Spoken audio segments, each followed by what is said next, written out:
অন্যদের প্রশংসা করা।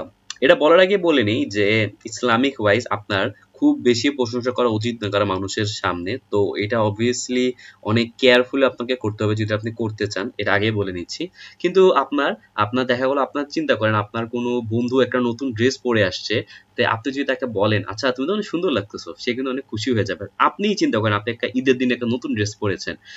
বা কোনো একটা অকেশনে একটা নতুন ড্রেস পরেছেন। আপনি কিন্তু দেখা গেল কেউ যখন বলবে যে, "আচ্ছা তুমি তো সুন্দর লাগতেছো, আমার কিন্তু আপনার ভালো লাগে।"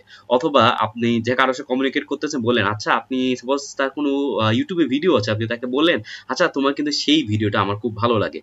তার কোনো প্রশংসা করেন যেটা আপনার ভালো লাগে। কোন স্টুডেন্ট সে খুব পরিশ্রমী তাকে বলেন, 'আচ্ছা তুমি অনেক কষ্ট করো।' তার সেই ট্যালেন্টটা নিয়ে কথা বলেন।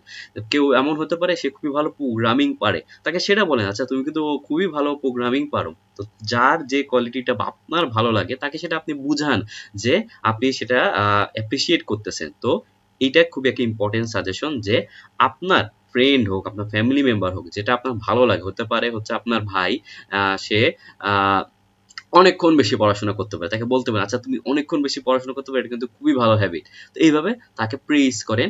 এগেইন এটা বলে নিচ্ছি যে খুব বেশি প্রশংসা করবেন না। অ্যান্ড কারণ এখানে একটু রেস্ট্রিকশনস আছে। সো আপনি যদি করতে চান একটু ব্যালেন্স ভাবে ইনশাআল্লাহ আপনার করতে হবে যাতে তার মধ্যে আবার কোনো অন্যরকম কি বলবো আমূলের পরিবর্তন না হয়ে যায় সেই দিকে একটু নজর রাখবেন। কিন্তু এটা আপনি করতেই পারেন যে আপনি আপনার যেটা ভালো লাগে সেটা আপনি তাকে বুঝালেন।